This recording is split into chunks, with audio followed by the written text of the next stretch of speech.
Hi everybody, Doug Billings here with you, and wow, what is on everybody's mind today other than Shelley Luther in Texas? You know, this is an incredibly important story, and it's one that I know I'm not your first source of news. I know you've heard of Shelley Luther, come on.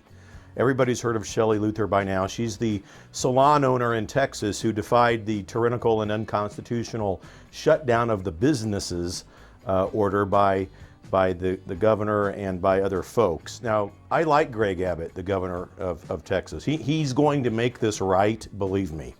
He's going to make this right. I spoke to somebody in the Texas legislature today, and it's going to be all settled and squared up. But the thing about this that's outrageous, is that we have a judge, an activist judge, who and a local sheriff who's liberal, who arrests Shelley Luther.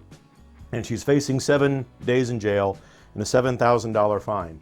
And who among you who own a salon or a bar or a restaurant or whatever wouldn't be scared of that? But Shelley, being the American hero that she is, stands up to the tyrannical, unconstitutional law, or not even a law, an executive order, and she opens her salon. The judge, and his name is Eric Moyer. You need to remember this judge's name, ladies and gentlemen.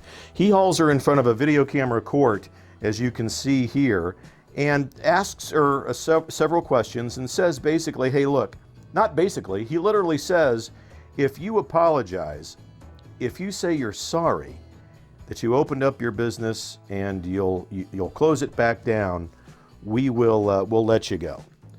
Well, no, Judge, is what she says.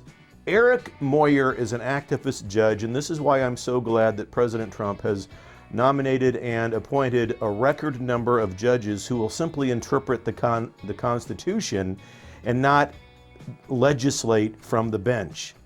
One of the most important things that he's done, President Trump, besides the economy that we had prior to this whole COVID-19 nonsense.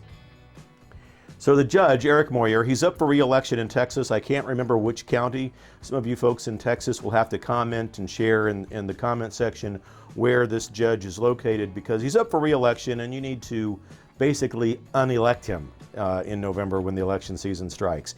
So Shelley stands up and says, look, I need to feed my kids. The hairstylists and the employees whom I employ need to feed their kids. If you think that this law is more important than feeding kids, then go ahead and carry it out. But I will not close my salon.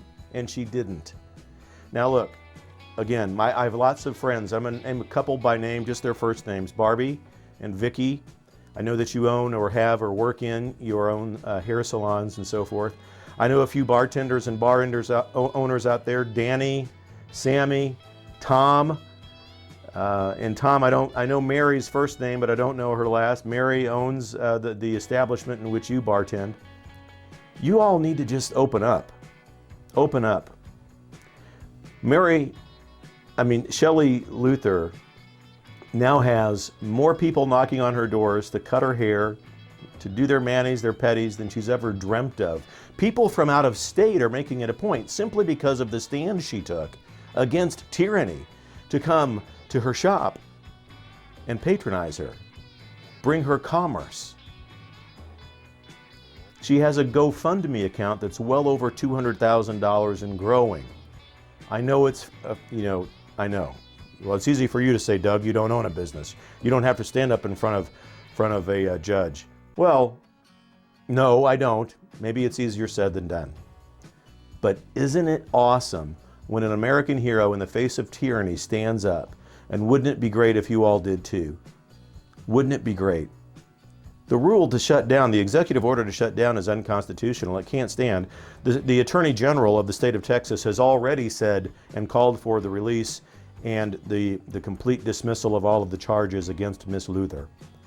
Rise up against tyranny. That's all the socialist Democrats, and that's all they are. The Democrat Party has gone so far to the left that I still implore every day my rational thinking and intellectually mature Democrat friends, you simply must leave the party, because it's already left you. There is no more Democratic Party. It's a socialist fascism party that's stamping on rights and liberties every day, and the more we let it happen, the more they'll get away with it. So cheers to Shelley Luther, and cheers to to her and her business and all of the folks that work there who aren't afraid to go to work. And I think that Shelley Luther in the end will be much more better off, certainly much more well known, and her business will thrive now more than ever because people with common sense and patriotism in this country will do whatever it takes to either go there in person, to have their hair and nails done, or order product online. She's going to have a booming business because she took the first step to stand up against tyranny. And I hope you all do the same. I hope you all are safe.